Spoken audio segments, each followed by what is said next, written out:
عمرك سألت نفسك سؤال لما يجيلك تاسك، هل الكود اللي هكتبه أيا كان هو إيه المفروض إن أنا هكتبه إن هو يقعد 10 سنين، ولا هكتبه إن هو سنة سنتين بالكتير، ويا إما هيتعمل complete rewrite، يا إما هيتعمل major overhaul، يا إما أساسا البروجكت هيترمي في الدرج؟ في مجموعة هتلاقيها بتقولك لأ، إحنا المفروض إن إحنا نسلم البروجكت perfect from day one، لأن إحنا في الغالب ما بيبقاش عندنا وقت بعد كده إن إحنا نقعد نعمل refactoring، والوقت في الغالب بيبقى للنيو اكتيفيتيز اللي بتجيلنا طول ما احنا ماشيين. قصاد ده هتلاقي في مجموعة تانية بتقولك لأ، احنا ما عندناش رفاهية ان احنا نقعد نبني جامد من الأول، احنا عايزين نخلص ونسلم دلوقتي، وبعدين بعد كده نشوف الدنيا هتروح فين. ممكن البروجكت ما يكملش، ممكن الفاندنج يقف، ممكن الفيجن تتغير، الرؤية تتغير، الأهداف تتغير، البيزنس نفسه يتغير. فبالتالي مش محتاجين ان احنا نوفر انجينير حاجة احنا لسه مش عارفين هي هتروح بينا لحد فين. فهو وجهتنا النظر فاليد ان الكود هل هو سلعة معمرة ولا هل هو سلعة استهلاكية، ده في فريق مؤمن بده وعنده مبرراته الفاليد، وفي فريق تاني مؤمن بده وبرضه عنده مبرراته الفاليد. انا هتكلم معاك النهارده مجرد بس اوبن ديسكشن كده، النهارده بريك من المبادئ. الفيديو ده بريك من المبادئ، بس في الاخر برضو هتلاقيني ربطت كل الكلام اللي انا قلته بالمبدئين اللي احنا اتكلمنا فيهم، ياجني ودي تي اس دي تي سي بي دبليو. خليني هديك امثله عملي لوجهتين النظر.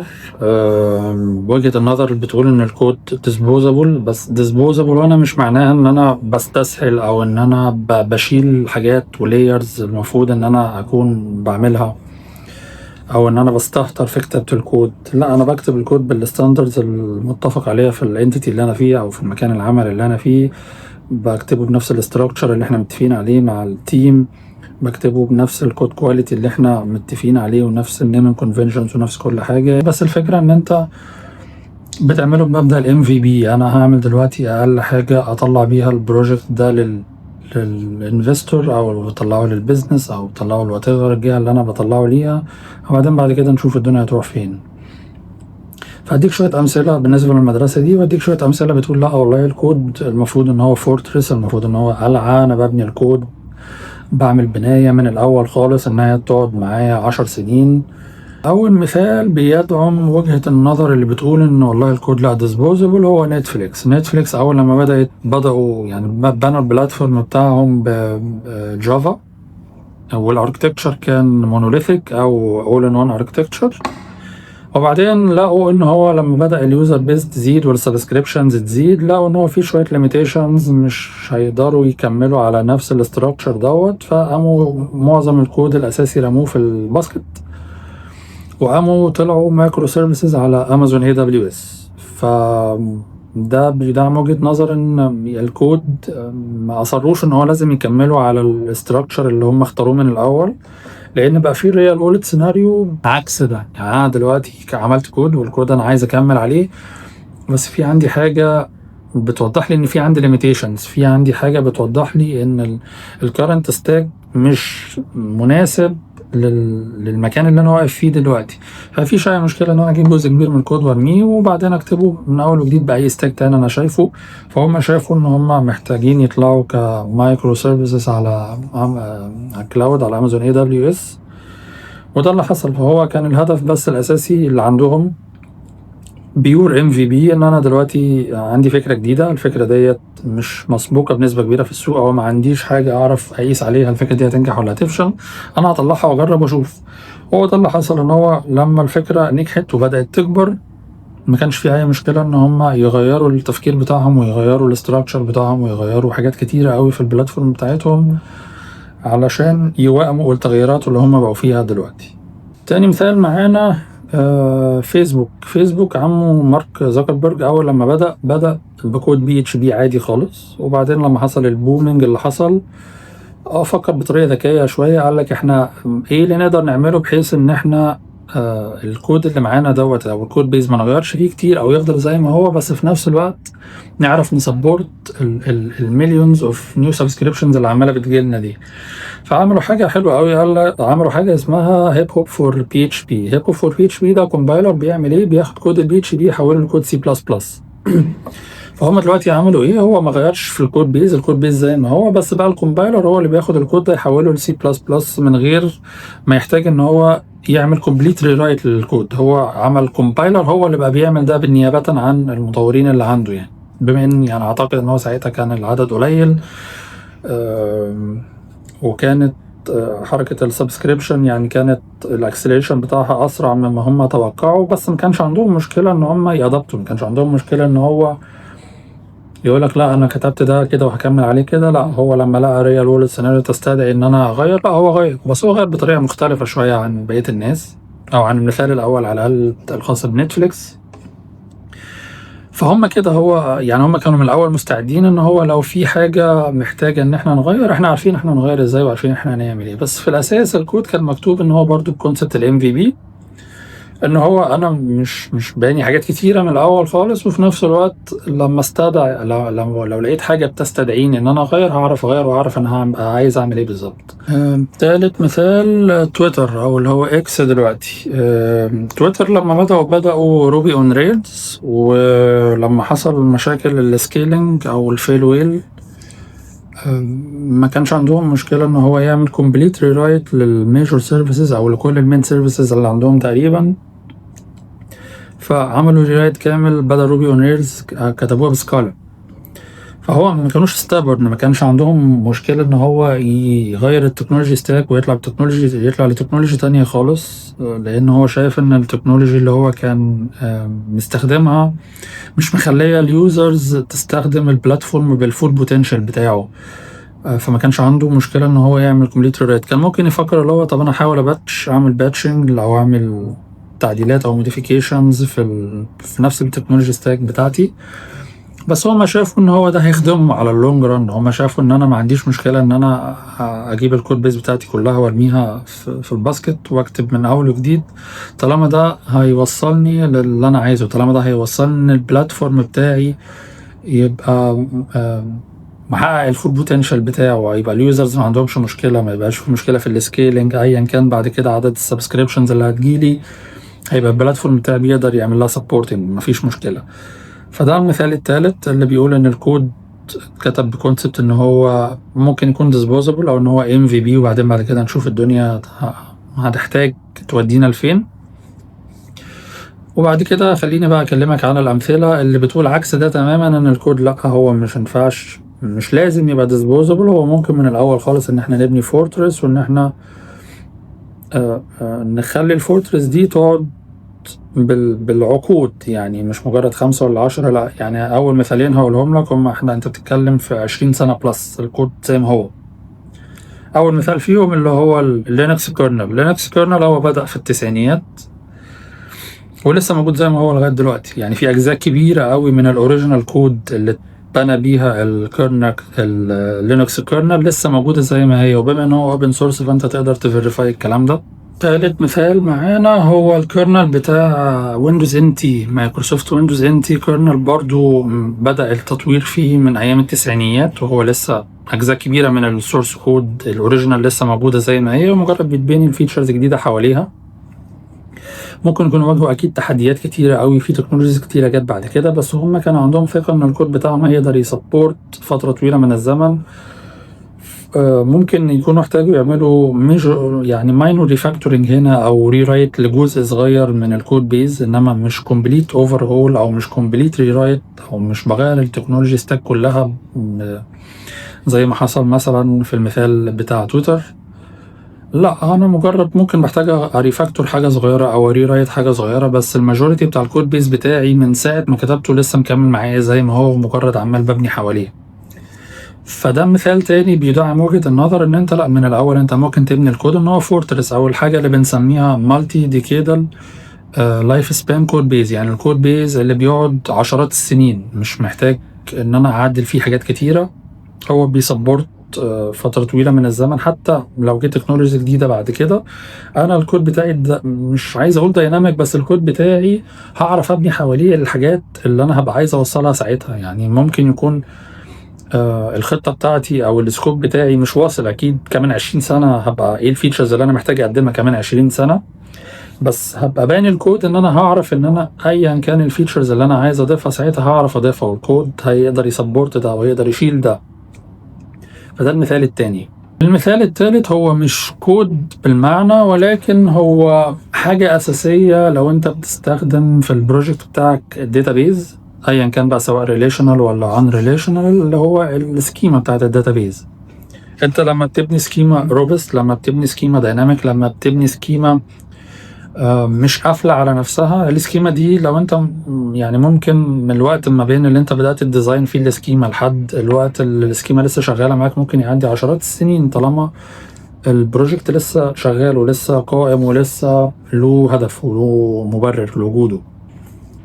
ما بتحتاجش ان انت تغير كتير في السكيما، ممكن تزود جدول مثلا، ممكن تعدل اتجاه ريليشن او تعمل بريك اب تيبل او هتعدل فيها حاجه معينه، بس مش هتهد السكيما كلها وتبنيها من اول وجديد. السكيما دي هي اللي شايله البروجكت كله، فما بتحتاجش ان انت تهدها كل سنه او سنتين، هي بتتبني مره وبعدين بعد كده بتقعد تبني حواليها او تعدل فيها حتت صغيره، تعدل اجزاء منها، ولكن السكيما نفسها ثابته. فده مثال ثالث بيقول لك ان انت محتاج، او بيقول لك ان انت من الاول لو عملت حاجه روبست انف وحاجه سوليد انف وحاجه دايناميك انف، ده يقدر يوصلك ان انت تعيش بيها سنين طويله من غير ما تحتاج ان انت تهدها وتبنيها من اول وجديد. فهو الخلاصه ان مفيش اجابه واحده. انت لما بيجي لك اي بروجكت جديد انت محتاج ان انت بتسال كام سؤال: ايه هو التارجت اودينس بتاعي، او ايه الجمهور المستهدف بتاعي؟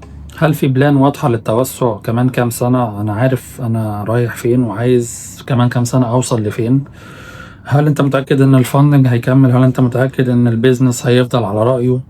يعني انا يحضرني هنا مثال قريته من يومين تقريبا، ان كان في احد البيزنس اونرز كان البروجكت بتاعه او البرنامج بتاعه هو بيحقق له دخل سنوي 2 مليون دولار تقريبا، بس شاف ان الماركت سكيب او اللاند سكيب بتاع الماركت دلوقتي هيخليه في خلال سنتين ال 2 مليون دول هيبقوا مليون، بعدين هيبقوا اقل من كده، بعدين بعد كده هيضطر يبقى اوت اوف بيزنس خالص. فهو خد القرار الاستباقي ان هو لا، انا مش هستنى لما ده يحصل، انا ما عنديش مشكله ان انا اضحي بال 2 مليون دولار بتوع دلوقتي، فههد البروجكت كله، هوقف. قعد مع التيم بتاعه وقال لهم احنا مش هنكمل البرودكت اللي احنا مكملين عليه دوت، احنا هنبني برودكت فروم سكراتش. فهو صفر العداد، وقف كل حاجه تبع البروجكت القديم، وبنى بروجكت جديد بناء على اللاندسكيب الجديد بتاع الماركت زي ما هو شايفه.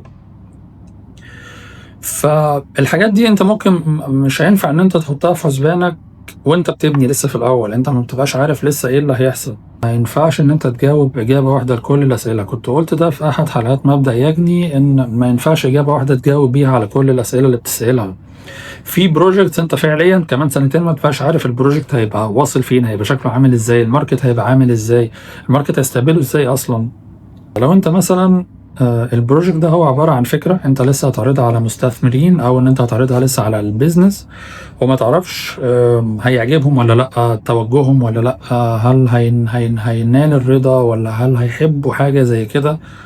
في الحالة دي ابني MVP. في الحالة دي انت ما تقعدش اوفر ستاك الفيتشرز، ما تقعدش والله احط لهم ده واحط لهم ده واحط لهم ده واحط لهم ده علشان تحلس البضاعة في عينيهم. لا، هي مش هتمشي كده، لان ممكن يبقى الكور ايديا او الكور فيتشر بتاع البروجكت اصلا مش مهم لحد فيهم، فهتبقى ضيعت وقت على الفاضي. فالافضل في الحالة دي ان انت ابني MVP، الكور فيتشر بس تبنيها واعرضها، وشوف بعد كده على حسب الريسبشن او على حسب التراكشن البروجكت ده هيجيبه، تشوف انت محتاج ان انت تروح فين. هل الفكره ممكن تبني عليها؟ هل في محتاجه تعديل؟ هل لا الفكره اساسا مش ما بتجاوبش سؤال مهم محدش عايزها؟ في الحالة دي مش هتبقى ضيعت وقت طويل. مع التأكيد تاني ان انت لما هتبني MVP او هتبني بروتوتايب انت مش هتستسهل ومش هتكروت، لان انت وارد جدا ان انت تلاقي نفسك متورط مع الكود اللي انت كتبته كام شهر مثلا جايين قدام، لحد ما يجي لك وقت ان انت تعمل ريفاكتورنج انت محتاج ان انت تعمله. فانت حتى لو هتبني MVP او هتبني بروتوتايب انت برضو هتبنيه، مش هتبنيه كأنه هيقعد للأبد، بس هتبنيه ان هو على الأقل هيقعد معاك سنة او سنتين. فلازم تبنيه سوليد من الأول، لازم تبنيه الأول بمينيمم كواليتي، بحيث ان هو زي ما بقول لك انت ممكن تكون متورط سنتين، تتورط سنتين مع الكود ده، فانت محتاج السنتين دول يبقى الدنيا مريحة وتبقى الدنيا سلسة، وتعرف في السنتين دول ان انت تكبره واحدة واحدة من غير ما تبقى بتبني على كور غلط. فالتعديل ساعتها او الريفاكتورينج مش هيبقى ريفاكتورينج، هتبقى محتاج كمان سنتين ان انت تعمل ميجور ريرايت، مش علشان حاجة غير انك استسهلت في الاول. تاني حاجة، لو انت هتعمل بروجكت ساس مثلا سوفت وير از سيرفيس، مثلا هتعمل اي ماركت صغير كده، مشروع اي ماركت صغير على قدك، او هتعمل شات بوت، او مثلا هتعمل حاجة زي كانفا مثلا لو انت فرونت اند. ففي الحالة دي نفس اللي انا لسه قايله، انت هتبني البيز لاين، هتحاول ان انت تبني بيز لاين يكون سوليد، ان هو يقعد معاك سنة او سنتين. مش لازم تطلع كل الفيتشرز من الاول، بس في نفس الوقت هو ده مش هتبنيه بنفس كونسبت الام في بي قوي يعني. هتحاول ان انت طالما الاجزاء كبيره من الفيتشرز اوريدي في دماغك، واوريدي انت عارف انت هتعمل ايه، واوريدي انت عملت الاستادي بتاعت ان انا فعلا انا في سؤال رصده، والسؤال ده انا بجاوبه بالبرنامج ده، او انا بجاوبه بالبروجكت ده. فهي مش مجرد فكره بتطرحها وبتشوف هتنال الرضا ولا لا هو انت في سؤال وعايز تجاوبه، فهتبني ساس برودكت صغير. ففي الحاله دي لا، بتبني بيز لاين كده حلو جميل يقعد معاك سنتين مثلا على الاقل. فهو مش ام في بي قوي، بس في نفس الوقت برضو ما تعملش اوفر انجينيرنج، وما تحطش كل الفيتشرز او تعمل بلان لكل الفيتشرز. انا السنه دي هعمل كذا، والسنه دي هعمل كذا، وكمان 5 سنين هعمل كذا، وكمان 7 سنين هعمل كذا. لا، مش للدرجه دي يعني. انت بتحط سنه سنتين قدام، وبعد كده بتشوف الدنيا هتروح معاك لفين. طيب يعني هو كده كله ام في بي، او هو كده كله ديسبوزابل؟ بقول لك لا، في حاجات بتقول، في حاجات من الاول بيبقى في اشارات واضحه بتقول ان ده ما ينفعش ان هو يبقى ام في بي من الاول، ما ينفعش يبقى بروتوتايب، ما ينفعش يبقى ديسبوزابل. انا البلان بتاعت البروجكت او السكوب بتاع البروجكت انا عارف ان هو هيكمل معايا عدد كبير من السنين، فبالتالي فروم داي 1 انا بحتاج ان انا احط في البلان كل حاجه تدعم ان البروجكت دوت هيبقى مالتي ديكيدال لايف سبان كود بيز. هقول لك مثال مثلا، انت هتعمل عندك اي سيرفيسز، والاي سيرفيسز دي مش مجرد هتعمل ريفامب او حاجه بسيطه، لا انت هتغير التكنولوجي ستاك وتروح حته تانية خالص، زي تويتر مثلا او نتفليكس. فانت في الحاله دي انت البيزنس رولز واضحه، الفيتشرز واضحه، كل حاجه واضحه. انا بروجكت كبير في الاف الترانزاكشنز، في مئات اليوزرز او الاف اليوزرز، والبروجكت ده انا محتاج ان انا لسبب او لاخر ان انا هطلعه لتكنولوجي ستاك تانية، او هعمل كومبليت ريرايت لسبب او لاخر. ممكن اكون بواجه نفس المشكله اللي واجهها اي مثال من الامثله الثلاثه اللي انا ذكرتهم في البدايه. ففي الحاله دي انت اوريدي البروجكت قائم، يعني انت اوريدي البروجكت بتاعك واضح كل الفيتشرز اللي فيه، بس انا محتاج ان انا اطلعه بره، محتاج ان انا اكتبه من اول وجديد. ففي الحاله دي انا بكتبه بكونسبت، او بكتبه بمايند سيت ان ده هيبقى سلعه معمره، مش هيبقى سلعه استهلاكيه. انا بكتب حاجه هتقعد، بكتب حاجه هبقى عارف ان هي هتعرف تشيل البونه بتاعي 5 أو 10 سنين قدام. بس دي وجهة نظري يعني. انت لو عندك اي وجهة نظر تانية سواء في جزئية الديسبوزابل، سواء في جزئية ان هو سلعة معمرة يعني، شاركني وجهة نظرك. اكيد احنا الاتنين هنستفيد. لما اكيد دايما انا بقول عقلين بيفكروا احسن من عقل واحد.